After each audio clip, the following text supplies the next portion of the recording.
네, 오늘 말씀의 제목은 구별되어 드려진 삶이라고 했습니다. 오늘 본문인 이 본장 26장은요. 다윗 왕이 성전 봉사를 위해서 레위 자손을 직무를 조직할 때 성전 문지기를 어떻게 배치하느냐 요것을 이야기를 하고 있습니다. 근데 24장부터요. 역대상 24장부터 26장까지를 좀 간략하게 소개를 드리면 24장에서는 제사장의 이제 24반열의 조직이 있었어요. 그러니까 어떤 사람들의 두목이 24명이었고 그 사람들의 조직이 이렇게 있었는데 이 조직들로 하여금 성전 봉사 그 안에서 봉사하는 직임을 24조를 나눠서 이제 다 배치를 했습니다.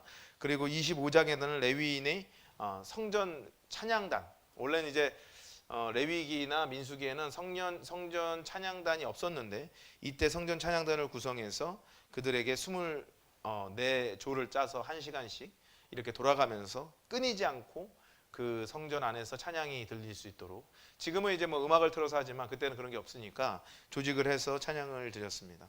그리고 이제 오늘 본문인 26장에 보면 창고지기와 레위인들의 이제 공직자 이름이 나와 있는데 특별히 창고지기와 성에 이렇게 성이 아니라 이게 성전의 문지기를 이제 포함을 시킵니다. 사실 어떻게 보면 이렇게 성전 안에 있는 일들 여러 가지 이제 제사를 드리는 이런 일들도 중요하지만 왜 창고지기와 문지기를 세웠을까? 이것에 대한 생각들이 우리 안에 참 필요한 성경 본문입니다. 성전 문지기, 이 성전 문지기와 창고를 지키는 자, 이 사람들이 어떤 사람인가? 그냥 딱 들어보면 문 지키는 사람 그리고 창고 지키는 사람은 어떤 사람인가요? 좀 천해 보이고 좀 낮아 보이잖아요. 근데 하나님이 특별하게 이 두 직책을 강조를 하고 있다는 겁니다. 맡은 바 임무에 최선을 다하라는 하나님의 명령이겠죠. 제가 아는 어떤 전도사님은요, 내가 물어봤어요. 보통 이제 사역자들한테 비전이 뭡니까? 그러면 뭐 인도 선교사 막 이러거든요. 뭐 어떤 교회 목사, 담임 목사 이러는데 그 친구는 참 특이하게 사찰 집사 이러는 거예요. 처음에 막 웃었어요. 근데 갑자기 왜 웃으시냐요? 그래서 아니 그냥 너무 예상치 못한 답이 나오니까 웃었다 그랬더니 저는 고치고 만들고 보수하는 일에 재능이 있대요. 그래서 지금도 그 친구는 우리 교회 가끔 오거든요. 한 번은 저쪽 509 교육관 들어갈 때 이게 문이 오래 왔다 갔다 하면 이게 약간 벌어지잖아요. 그래서 문이 이제 잘 안 잠겨요. 근데 그 친구는 그걸 보더라고요. 그걸 보고 요거 하나만 하면 되는데 하면서 딱 하면서 그걸 고치는 거예요. 그래서 제가 속으로 재능이 대단하다 요거 보다가 어떤 생각을 했냐면 재능을 하나님 앞에 쓰려고 하는 게 참 귀하다 이런 생각을 했습니다. 우리는 어떻게 생각을 하냐면 위치를 생각을 하지 자기의 재능과 은사를 생각 안 할 때가 있어요.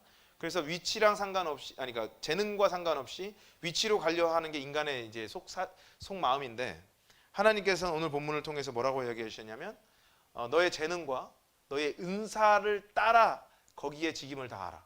이렇게 이야기하시는 거예요. 그러니까 사실은 하나님 보실 때는 높고 낮음이 없습니다. 담임 목사가 더 높고 뭐 부목사가 낮고 이런 개념이 아니라는 거예요. 하나님은 뭘 이야기하냐면 하나님의 성전을 효과적이고 성실하게 이제 섬기는 삶에 관한 집중이 많죠. 그러니까 왜냐하면 천국에 올라가서 뭐 담임 목사라고 더 높고 부목사라고 낮고 집사라고 뭐 또 얻어 위치고 이거는 아니잖아요. 하나님께서 이 성전 문지기를 세우시면서 그런 의도를 가지고 이야기를 하셨다라는 겁니다. 성전 문지기는 총 4,000명 정도 됐다고 이야기해요. 이 성전 문지기들은 성전 출입과 통제와 질서 유지를 담당했습니다. 그리고 이들은 사실 군인이었어요. 거의. 그래서 성경에서 뭐라 그러면 용사라라고 표현을 하고 능력 있는 자라고 이야기를 합니다. 근데 이제 26장을 읽다 보면 눈에 익숙한 한 사람의 이름이 나와요. 그 사람의 이름이 뭐냐면 바로 오베데돔입니다. 이 오베데돔이 누구였죠? 다윗이 가드 블레셋에 있던 그 언약궤를 가지고 올 때 자기가 하나님 말씀에 순종하지 않아서 우사라는 사람이 죽어요. 우사라는 사람이 죽으니까 잠시 이것을 보관했던 장소가 어디였냐면 오베데돔이라는 사람이 집이었습니다. 근데 이 사람이 누구였냐면 바로 이 제사장이었다라는 거예요. 그러니까 축복을 많이 받았습니다. 3개월밖에 안 있었지만 그의 재산이 엄청나게 불어요. 그리고 소유가 많아져요. 우리는 많이 이걸 기억하죠. 여러분 하나님이 축복하시면 재물이 많아지는 게 하나님의 축복이 맞을까요? 네, 맞을 수도 있고요. 아닐 수도 있습니다.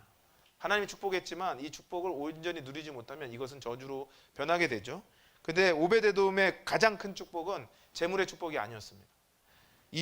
오늘 보면 8절을 한번 읽어볼까요? 8절 한번 읽어볼게요. 읽겠습니다. 시작.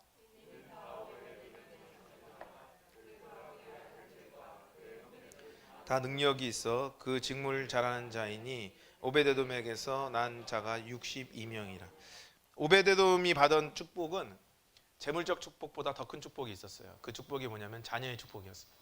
이 자녀가 어떤 사람이냐면 다 능력이 있어 그 직무를 잘 하는 자이다. 능력 있다. 여러분 능력 있다는 말 듣고 싶어 하시죠? 어떤 목사님은 항상 능력 있는 사역자가 돼야 된다고 이야기를 하는데 그 능력 있는 사역자를 물어봤더니 인원수를 많이 불리는 사역자라고 그래서 제가 그 이야기를 듣고 능력 있는 사람이 되고 싶어서 어떤 기도를 해봤냐면 하나님 저한테 5천만 원만 주십시오 이런 기도를 해봤습니다.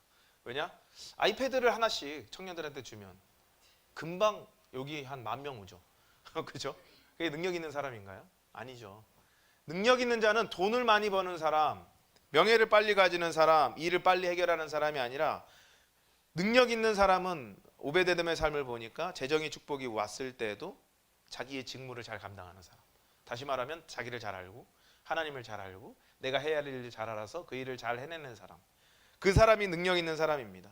이게 다시 이제 정리를 하자면 뭐냐면 부르심에 응답해서 성실히 그 일을 해내는 사람. 그러니까 능력이라는 것은 돈을 많이 버는 것이 아니라 성품과 소양과 신앙이 준비된 사람. 돈은 있을 수도 있고요, 없을 수도 있거든요. 바울이 그러잖아요.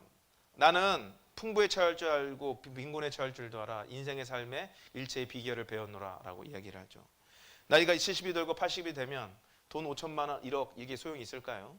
다 늙어가는 때 뭐가 필요할까요? 하나님이 부르시는 부르심만 중요한 겁니다.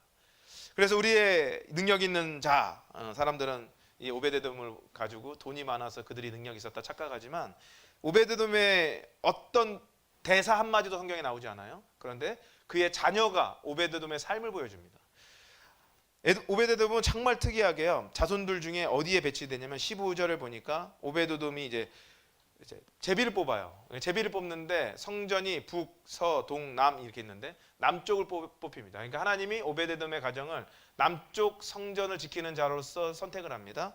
그런데 그 남쪽 성전의 앞에 뭐가 있었냐면 바로 성전 곳간이 있었습니다. 성전 곳간. 그러니까 곳간이라고 하니까 우리가 그냥 창고다 이렇게 생각하는데 창고가 맞기는 한데 좀 개념이 다릅니다. 20절을 한번 읽어볼까요? 20절 말씀 한번 읽어볼게요. 읽겠습니다. 레위 사람 중에 아이야는 하나님의 전 곳간과 성물 곳간을 맡았음이라고 얘기합니다.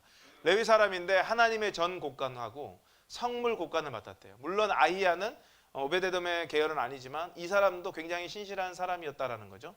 나중에 보니까 이 사람의 자손 중에 솔로못이라는 사람이 있어요. 솔로몬이 아니고 솔로못이라는 사람이 성전 곳간과 성물 곳간에 이 모든 물품의 출입 이 명세서를 작성하는 사람이고요. 이것을 어떻게 사용할지에 대해서 결정하는 사람이었어요. 이 곳간이 이제 있는데 이 두 가지 곳간이죠. 하나님의 전 다시 말하면 교회 창고. 또 하나는 그 성물 창고. 이 두 가지가 있었어요. 그러니까 이 하나님의 전의 곳간, 이 곳간은 이 창고는 어떤 곳이냐면 성전 기물을 보관하는 데였습니다. 뭐 촛대라든가 잔이라든가 밀가루, 뭐 포도주 이런 것을 보관하는 장소였어요. 근데 또 하나 곳간이 있는데 그게 뭐냐면 성물 곳간이었습니다. 여기 이게 중요합니다.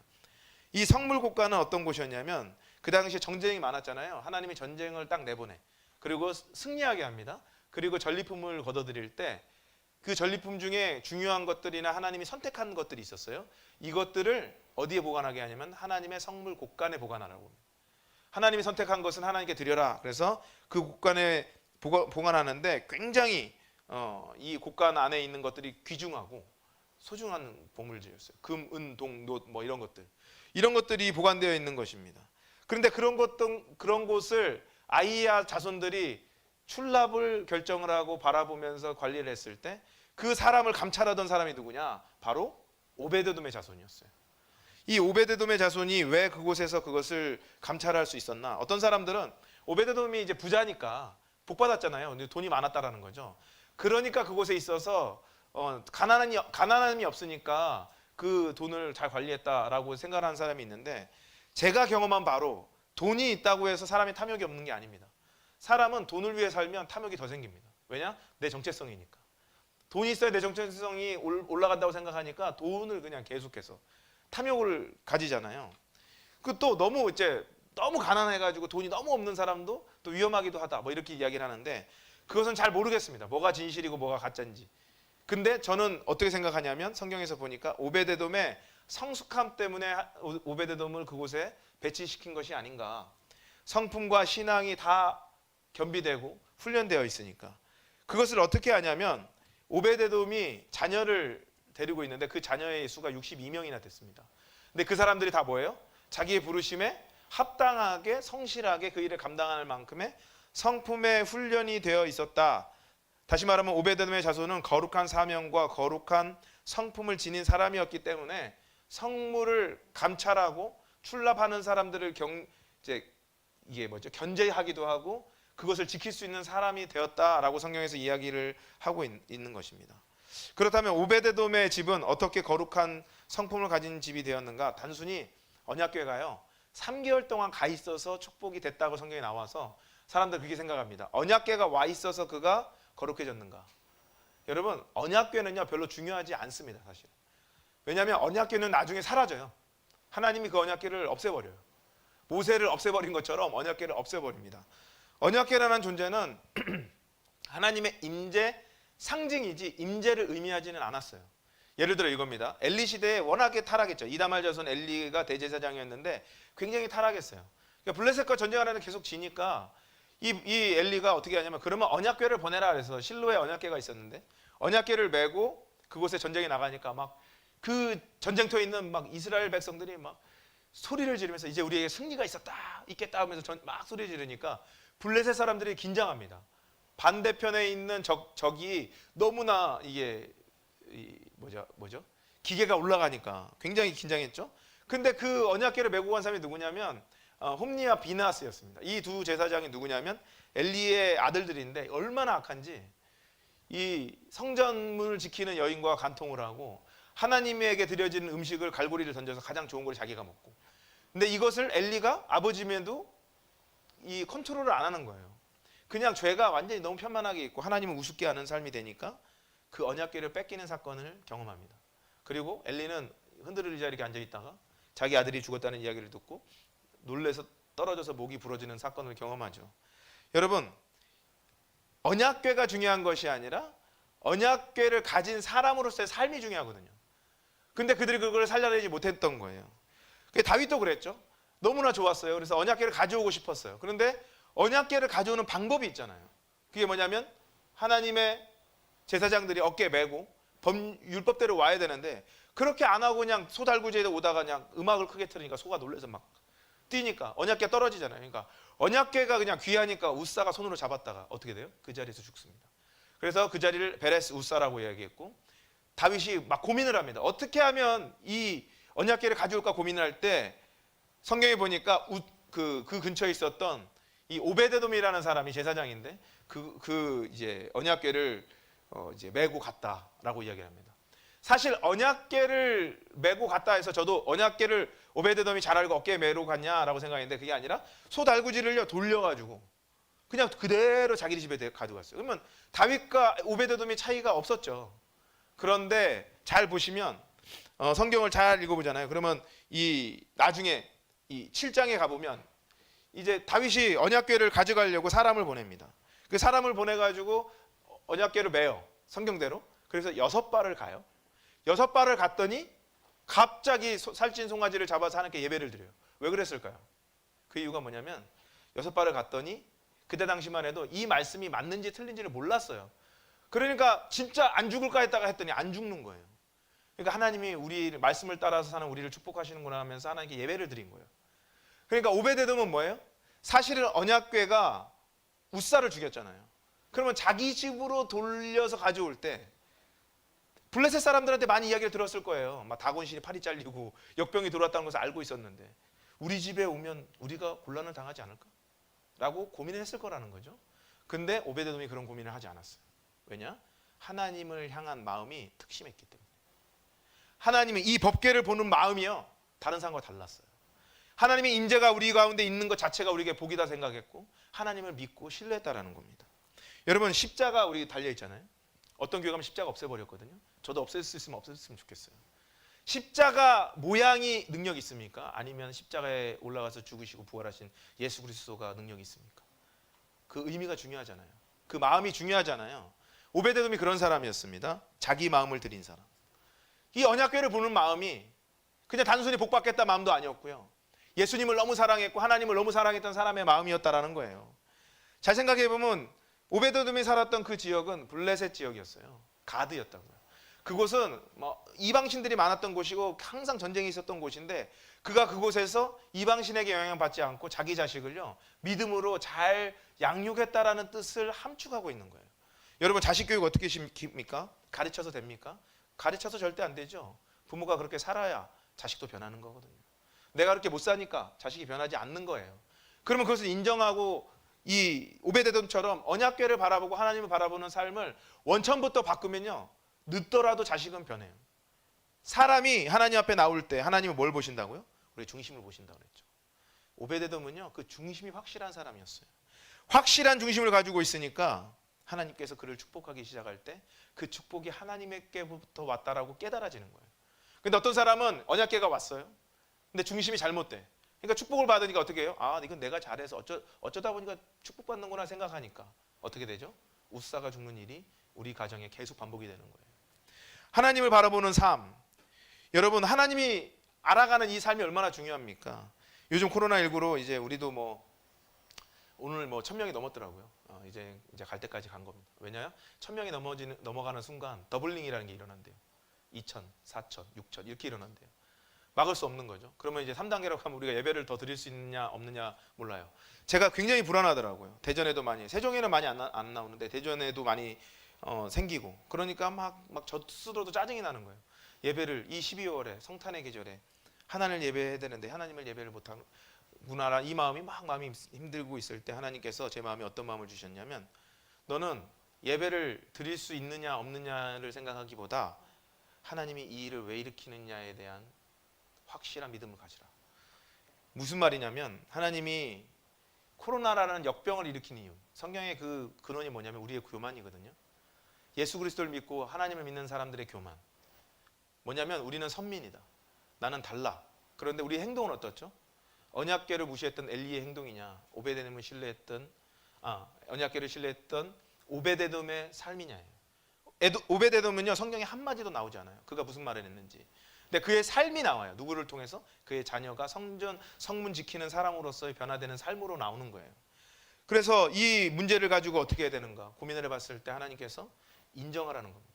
너희의 죄를 인정하고 너희는 코로나가 끝날 때를 위해서 골방에서 기도하고 너희 삶을 돌아보고 이 시대를 위해서 기도하고 너희는 없는 사람처럼 기도해야 될 때다라는 깨달음을 주셨습니다.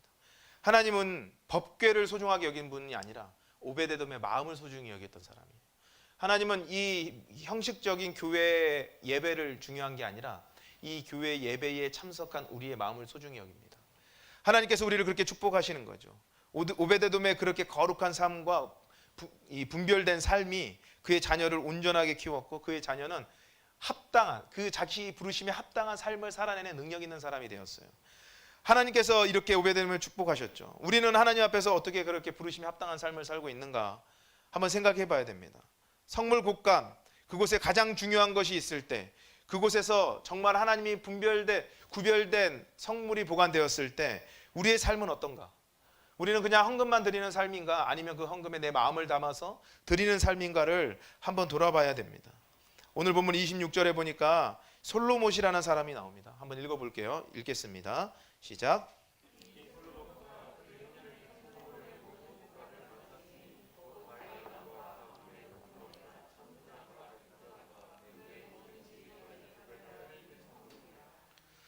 이 곳간에 아까 솔로몬이라는 사람이 있었고 이 솔로몬이라는 사람이 그 형제와 그 성물 곳간에서 그 모든 사람들 다윗 왕의 가문과 우두머리와 천부장과 백부장과 군대 지휘관들이 신실하게 나눠줬던 이 모든 것을 관리했어요.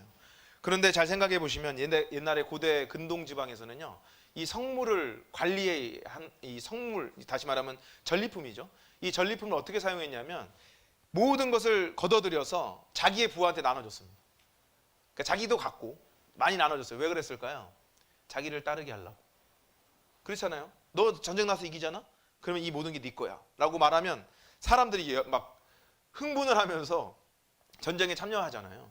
그렇게 효율적인 방법을 사용했다라는 거예요. 근데 하나님께서는 그렇게 하지 않고 효율보다는 거룩한 방법을 사용하기 원하세요. 근데 거룩한 방법을 사용하면 우리가 손해를 봅니다. 제가 말씀드리고 싶은 게 손해 안 봅니다 이거 아닙니다. 여러분 11조 떼시면 그 10분의 1을 여러분 손해 보시는 게 맞습니다. 그런데 손해 보는 것 때문에 이것을 포기하면 하나님을 잃게 되는 거죠. 이제 제가 이거 하시는 말씀을 사람들이 막 오해하시는 분이 계시는데 10의 1조를 제가 말씀드리는 게 이걸 안 하면 뭐 목숨을 잃고 이런 의미가 아니라 하나님께서는 거룩한 방법으로 살아낼 때 그 거룩한 방법이 일희일비하거나 바로 어떤 효과를 가져오는 것에 대한 이야기를 하는 것이 아니에요. 이것을 통해서 너희의 마음을 내가 확인하고 싶다. 너희의 마음이 나한테 드려지는지 내가 알고 싶다라는 것을 하나님이 지정을 하시는 거예요. 왜냐하면 하나님은요 10의 1을 주시지만 10의 9를 우리한테 주시는 거거든요. 너희가 이 10의 9를 가지고 나에게 감사할 수 있겠느냐? 라고 물어보시는데 우리는 믿음을 가졌어요. 그러면서 뭘 생각하냐면 효율성을 따집니다. 하나님은요 우리한테 효율성, 효과적인 것으로 신앙생활을 하라고 말씀하지 않으세요. 예를 들어 제가 저번에 말씀드렸는데 르호보암 왕과 여로보암 왕이 있었습니다. 북이스라엘 왕의 여로보암 왕이 하나님이 세우셨어요. 근데 막 때가 되니까 9족속이 위로 올라갔는데 9족속들이 남유다의 예루살렘에 예배드리러 가는 거예요. 그러니까 너무 무섭잖아요. 여로보암 왕이 그러면 어떻게 해요? 가장 효과적인 방법, 베델과 가장 북쪽에 있는 단에 송아지상을 만들어 놓습니다. 눈에 보이게 하니까 편하잖아요. 이 송아지가 우리를 구원한 여호와다라고 이야기를 하니까 사람들이 그쪽으로 몰려요. 이것은 효율적인 방법이죠. 하나님은 뭐라 그래요? 여호와를 위해서 어떤 물건도 만들지 말고 다 어디로 오라 그래요? 예루살렘으로 오라고. 그렇게 말씀하셨잖아요. 그러니까 하나님은요 예수 그리스도를 믿는 방법이 하나님이 말씀하세요. 어렵다. 희생이 있다. 너를 희생해야지 믿을 수 있다. 그 방법을 제시할 때 어떤 말도 하지 않으세요. 이걸 하면 내가 너에게 집채만한 뭘 주겠다. 뭐 통장 잔고가 안 비게 이런 말 하지 않습니다. 하나님께서 그냥 나에게 헌신하라. 내가 구별된 것을 이 길을 따라보라. 그러면 내가 너에게 응답할 것이다. 라고만 말씀하셨어요. 그것이 어디 나오냐면 여호수아서 6장 16절부터 19절에 나옵니다. 제가 읽어드리겠습니다. 일곱 번째 제사장들이 나팔을 불 때 여호수아가 백성에게 이르되 외치라. 여호와께서 너희에게 이 성을 주셨느니라. 이 성과 그 가운데 있는 모든 것은 여호와께 온전히 바치되 기생 라합과 그 집에 동거하는 자는 모두 살려주라. 이는 우리가 보낸 사자들을 그가 숨겨주었음이니라. 너희는 온전히 바치고 그 바친 것 중에서 어떤 것이든지 취하여 너희에게 이스라엘 진영으로 바치는 것이 되게 하여 고통을 당하게 되지 아니하도록 오직 너희는 그 바친 물건에 손대지 말라. 은, 금과 동철 기구들은 다 여호와께 구별될 것이니 이것을 여호와의 곳간에 드릴지니라 하니라라고 합니다. 여리고성 전투, 다시 말하면 서쪽에서 이제 이스라엘 서쪽에서 요단강을 건너가 가지고요. 건너간 이후에 넓은 평지에서 할례를 받은 다음에 그곳에서 이제 전쟁을 준비합니다. 그래서 전쟁을 딱 들어가는데 전쟁 방식이 막 다 때려부시는 게 아니야. 하루에 한 바퀴씩 돌라는 거예요. 그리고 7번째 때 7바퀴를 돌고 소리를 함성을 지르면 성이 무너질 것이다. 그런 거예요. 순종하고 그 소리를 확 지릅니다. 그랬더니 성이 와르르 무너져 내렸을 때 너희는 뭐 하지 말라고요? 하나님의 것을 바쳐진 것을 건드리지 말라. 그게 뭐였냐면 바로 은금과 동철, 노실을 말하는 거거든요. 놋기구들은 건드리지 말라. 이것은 하나님께 구별되어진 것이다 라고 그래요. 그러니까 은, 금, 동 이게 가장 중요한 건데 이거 못 건드리게 하는 거예요. 그러니까 이제 이스라엘 백성들이 이해는 못했지만 순종하라니까 순종했어요. 그런데 우리가 착각하는 게 있습니다. 은, 금, 동은 못 건드리는데 16절 말씀 한번 볼까요? 16절 말씀 한번 읽어보도록 하겠습니다. 읽겠습니다.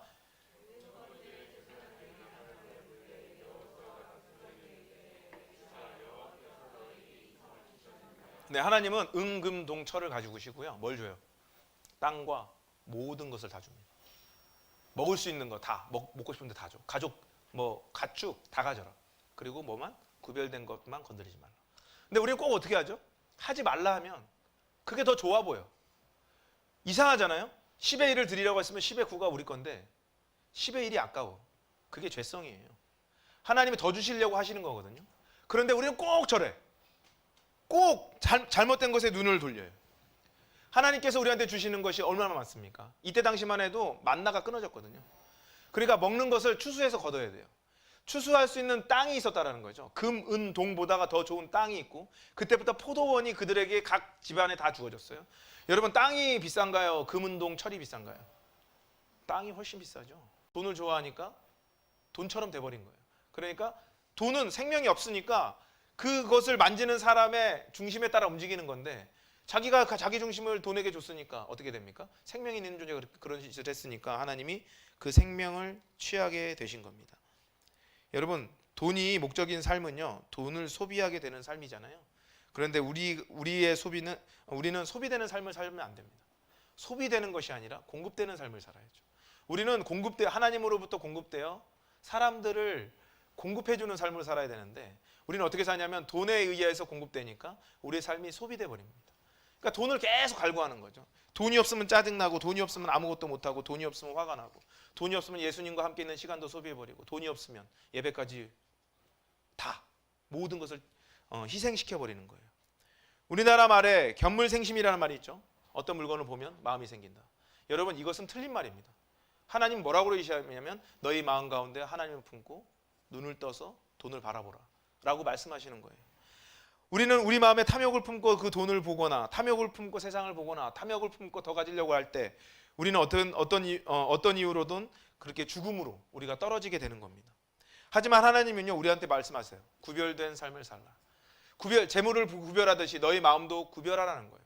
하나님의 것은 하나님께 줘야 되는데 하나님의 것을 하나님께 드리지 않으니까 우리가 어떻게 됩니까? 구별된 삶으로 아무런 능력을 나타내지 못하는 겁니다. 히브리어로 구별되다, 거룩하다라는 뜻이 코데시입니다. 코데시가 한국어 말로는 뭐죠? 거룩하다거든요. 이 거룩하다를 국어사전에 찾아봤어요. 국어사전에 찾아보니까 뭐라고 그래요? 뭘까요? 거룩이. 저는 뜻을 보고 깜짝 놀랐습니다. 거룩이 국어사전에는 뜻이 매우 높고 위대함. 성경의 뜻과 완전 틀립니다. 그러니까 200년 전에 성경을 쓰였을 때 그 양반들과 그 사람들은 거룩이 뭔지를 몰랐어요. 거룩은 뜻이 높고 높이 올라가고 막 근엄한 게 아닙니다. 그러니까 예를 들어 우리 막 신앙생활 하면서 막 근엄하게 할렐루야 하면서 인사하고 그렇게 그렇습니까? 하하하 이렇게 웃는 게 거룩이 아니라는 거예요. 거룩은 성경의 코데시 구별된 것, 죄에서 완전히 구별된 삶. 다시 말하면 우리의 삶의 기준이 말씀인 삶. 내가 손해를 대도 말씀에서 말할 때 그것을 행하는 삶. 그러니까 이 말씀에 대한 이 기준점이 없는 사람이 기도를 해도 기도가 들어지지 않습니다. 기도를 해서 이게 이루어지잖아요. 그러면 그 사람은 저주받는 겁니다. 왜? 기준이 없잖아요. 기준이 세상이잖아. 하나님께서는요 더 많이 바친다고 해 더 많이 바치면 더 준다라는 말씀을 한 적이 없습니다. 하나님께서는 너희를 위해서 너희가 바치지 않는다고 해서 너희가 잘 산다고 말한 적이 한 번도 없습니다. 하나님께서는 뭐라고 이야기하냐면 그 거룩한 일에 너희가 헌신하라. 너희 마음을 드리라. 그러면 내가 너희와 함께 동행할 것이다. 라고 이야기를 한 것이죠. 오늘 본문 27절, 28절 말씀에 이런 말씀이 나옵니다. 읽어볼게요. 읽겠습니다. 시작. 그들이 싸울 때 노력하여 얻은 물건 중에서 구별하여 드려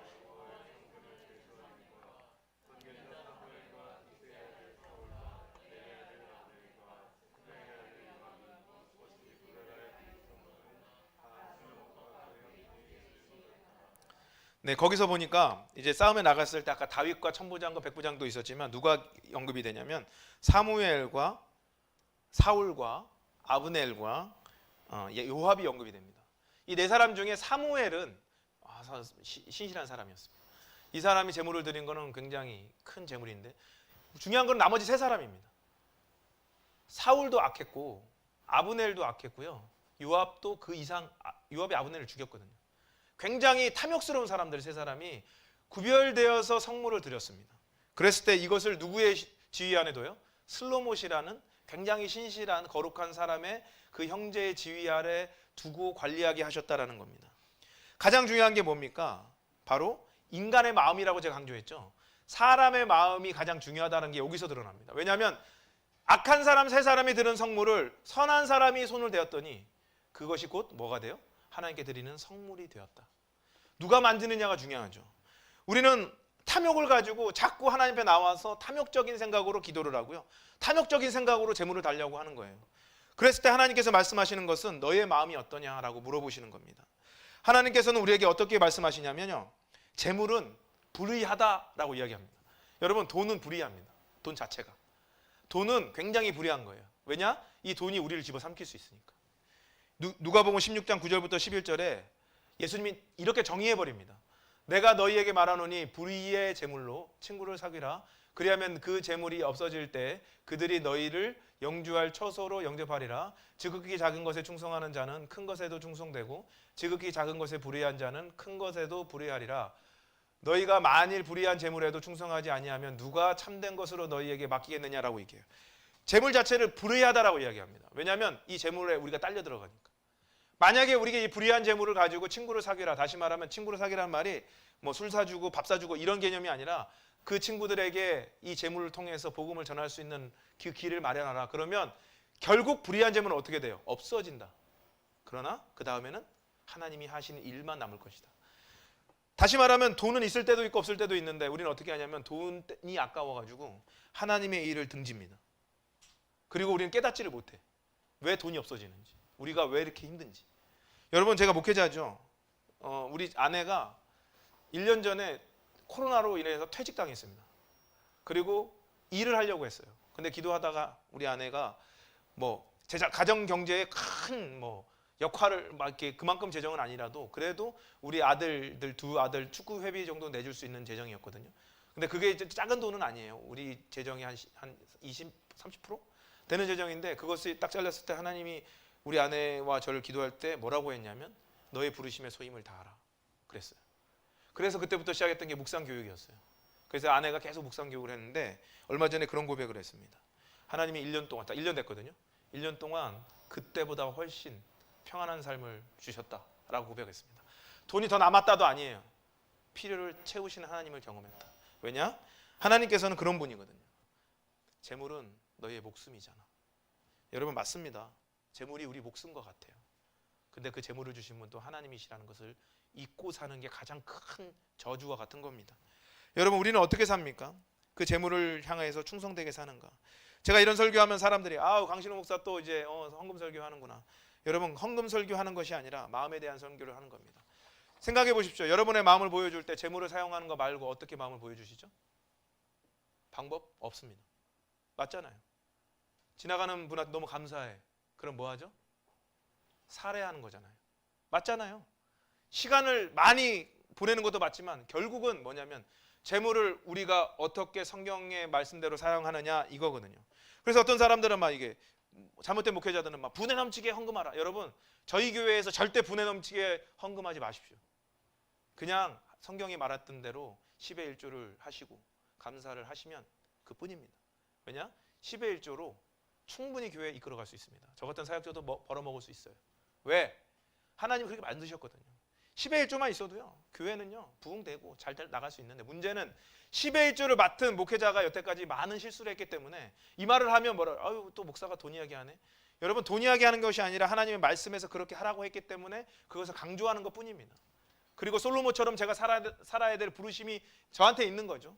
그렇게 성실하게 살아가면 더 거둘 필요도 없고 더 요구할 필요도 없고 신실하게 살아가야 되는데 어떤 분은 이렇게 말씀하시더라고요. 아우 내 차가 너무 좋은데 우리 목사님 차가 너무 안 좋네요. 그래서 차를 헌물하는 사람이 있어요. 저는 그런 사람들의 말을 별로 신뢰하지 않습니다. 왜냐? 하나님은 분명히 교회에서 나오는 사례로 너의 삶을 살아내라고 목회자한테 말씀을 하실 거라는 거죠. 왜냐? 그것이 제사장의 부르심이거든요. 부르심에서 넘어가는 생각과 부르심에서 합당한 생각을 해야 되는데 로마서에 보니까 뭐라고 그래요? 바울이? 너희는 마땅히 해야 될 생각만 하고 살라고 그러잖아요. 그 마땅히 해야 될 생각이 어디 나오냐면 바로 하나님 말씀에서 나옵니다. 하나님 말씀은 그렇게 말씀하세요. 가이사에게서는 가이사에게, 하나님께서는 하나님에게. 그것은 여러분들에게 많은 것을 하나님께 드려서 너는 쫄쫄 굶고 살아라라는 말이 아닙니다. 하나님은 절차를 밟아서 그대로 행하면 살아봐라. 내가 너에게 어떻게 할지. 말라기에서 그렇게 축복하시고 또한 예수님도 그렇게 말씀하십니다. 하나님께서는 하나님께 드리라고 바리새인들한테 이야기를 하는 거죠. 근데 우리는 탐욕의 목적으로 우리 재물을 너무 많이 쌓아두죠. 그래도 플렉스로 삽니다. 나를 보여주기 위해서. 그런데 우리의 삶은 플렉스가 아니죠. 우리의 삶은 플로우입니다. 흘려보내야 됩니다. 재정을 우리가 가정에서 쓸 것을 쓰고 내가 할 것을 하고 하나님께 드릴 걸 드리면 모자랄 것도 없고 불어날 것도 없습니다. 하나님께서 우리를 그렇게 인도하시는데 우리는 모든 것의 중심을 재물에 두는 겁니다. 하나님 우리를 신앙을 훈련시킬 때는 딱 세 가지로 훈련시킵니다. 첫 번째가 우리의 마음입니다. 우리의 성품. 그래서 화낼 때 참아내라고 막 이야기를 하잖아요. 성품입니다. 두 번째는 시간입니다. 시간의 훈련. 이것으로 우리가 또 하나님 앞에 나가야 되는데 사람들 앞에 보여줄 수 있는 훈련이 바로 재물의 훈련입니다. 그래서 이 세 가지로 훈련되면 기독교인들은 잘 훈련될 수 있는데 이 훈련 가운데 오늘 본문에 보니까 재물에 관한 이야기를 합니다. 이 재물에 대해서 탐욕을 가진 사람들에 대한 이야기를 하고요. 이 재물에 대해서 불의한 사람들의 이야기가 성경에 너무 많이 나와요. 그리고 우리는 잘못된 생각으로 재물을 사용하는 현대에 살고 있습니다. 하나님은 뭐라고 이야기하십니까? 돈이 아니라 사람의 마음에 관한 이야기를 하면서 재물에 관한 이야기를 하십니다. 자기 욕심과 삶에 많은 것을 받기 위해서 많은 것을 헌물하는 사람들은 그 헌물을 멈추십시오. 왜냐? 하나님이 많이 드린다고 해서 많이 주지 않습니다. 하나님은 마음을 드리는 자들에게 그에게 부르심에 합당하게 재물을 주시는 거죠. 우리의 부르심이 뭔지를 깊이 깨달아서 오베데돔처럼, 아이사처럼, 솔로몬처럼 하나님의 재물을 하나님의 뜻대로 구분하면서 쓰는 삶의 태도가 필요해요. 우리는 힘들다고 해서 하나님의 것을 절취하면 결국은 하나님은 부족한 자들에게 더 채워줄 수 없는 겁니다. 하나님께서 우리에게 그렇게 말씀하셨죠. 너희가 아껴도 밑 빠진 독에 물 붓기다. 왜냐? 하나님 방식대로 우리를 이끄시거든요. 하나님이 우리에게 절대 탐욕으로 살지 말고 하나님의 말씀처럼 구별된 삶을 재물과 시간과 성품의 삶을 살아내라 라고 말씀합니다. 여러분 우리의 삶이 돈입니까? 우리의 삶이 우리의 자녀입니까? 우리의 삶은 자녀도 아니고 돈도 아닙니다. 우리의 삶은 예수 그리스도께서 우리를 위해서 죽으시고 부활하신 그 삶에 합당한 부르심에 있는 겁니다. 저 같은 목회자는 목회자로 사는 게 저의 부르심입니다. 저는 교회가 부흥되고 건물을 짓는 게 제 부르심이 아니에요. 부르심대로 영혼을 구원하는데 힘을 다하고 한 사람 한 사람에게 그들을 위해서 기도하고 그들을 위해서 복음을 전하는 게 부르심이니까 그 부르심에게 합당한 재정만 저한테 있으면 저는 족합니다. 불평할 것도 없는 거죠. 왜냐? 그것으로 하나님이 역사하시니까. 여러분들의 부르심은 뭐죠? 하나님이 1차적으로 분명히 복음을 전하는데 힘을 다하라라고 여러분 부르셨을 겁니다. 그러면 우리의 재정과 시간과 성품이 그쪽으로 집중되어 있느냐를 보시면 압니다. 그쪽으로 집중이 되어 있으면 여러분들은 신실하게 살아가는 것입니다. 그런데 그게 아니라 내 편한 삶, 내가 그냥 잘 나가는 삶, 내가 더 많이 가지는 삶에 있다면 우리의 삶은 결국은 실패할 겁니다. 왜냐? 하나님이 우리를 돌아보지 않을 거니까. 왜냐? 하나님은 뭐라고 이야기하시냐면 나는 나를 존중한 자를 나는 존중한다고 이야기하시거든요. 우리를 사랑하시죠. 그런데 우리가 존중하지 않으면 하나님 우리를 존중하지 않습니다. 왜냐? 존중을 가리켜야 되니까. 오늘 이 설교를 하면서 제가 많은 고민을 했습니다. 재물에 관한 이 설교를 할 때마다 굉장히 저는 부담스럽고 어렵습니다. 그럼에도 하나님이 저에게 계속해서 말하는 것은 탐욕스러운 목회자로 살지 말 것을 먼저 명령하셨고 탐욕스러운 성도로 살지 말 것을 우리 성도들에게 이야기하라는 일종의 어떤 부르심이 제 안에 있습니다. 하나님의 것을 하나님에게만 드리는 그런 삶만 살면 되는데 우리는 9을 가지고 또 그 하나를 더 가지려고 합니다. 여러분 그 하나 가지고 뭐 하시려고 그러세요? 나중에 한 달 지나 보십시오. 어떻게 되는지. 그거 가지고 그냥 우리는 그냥 밥 한 번 더 사 먹고 끝나버리는 삶을 삽니다. 그리고 또 왜 이렇게 부족하지? 왜 이렇게 부족하지가 아니고 여러분 많이 벌어서 부자가 아닙니다. 벌은 만큼 신실하게 쓰는 사람이 부자인 거죠. 우리는 그렇게 삶을 살아야 됩니다. 우리의 마음을 하나님께 드려서 그 구별된 삶을 살아야 됩니다. 이것을 목회자가 악용해서 여러분들에게 상처를 준 거 압니다. 그래서 죄송한 마음도 있고 사과하고 싶어요. 그런데 여러분 말씀에서 하시는 말씀을 여러분 거역하지는 마십시오. 하나님의 것은 하나님께 드리고 정부의 것은 정부에게 주고 여러분의 것을 여러분이 쓰십시오. 부족하십니까? 그러면 더 달라고 기도하시고 하나님께 더 신실하게 나아가십시오. 그러면 하나님이 여러분 성실을 알고 여러분의 그릇이 커졌다는 걸 알고 더 오베데돔에게 부어줬던 것 좀 부어주실 겁니다. 여기서 한 가지 더 이야기해드리고 싶은 것은 마지막으로 오베데돔은요 자기의 처소 있는 가드에 있는 모든 재산을 다 처분하고 하나님의 부르심에 합당하게 제사장 직분을 감당하기 위하여 예루살렘으로 와서 성전을 섬겼다라는 겁니다. 그래서 오베데돔이 다윗보다 더 놀라운 믿음을 가진 사람입니다. 왜냐? 하나님이 재물보다 소중하다는 생각을 그때도 하고 살았거든요. 구별되어 드리는 삶, 여러분 그 삶이 어떻게 나올까요? 사실 세 가지입니다. 시간을 드리십니까? 성품을 드리세요? 재물을 하나님께 드리십니까? 말씀에 따라 드리신다면 여러분들은 진짜 하나님의 신뢰, 하나님께 훈련되어 가고 살아가는 삶입니다. 우리 삶을 우리가 한번 돌아보시면서 나는 정말 구별된 삶을 사는가? 오베데돔과 솔로몬처럼 그렇게 맡은 바 확실한 믿음과 성품과 이 헌신된 삶을 사는가 한번 돌아보시면서 오늘 하루 이번 한 주를 사시는 여러분들이 되시기를 예수님의 이름으로 축복합니다.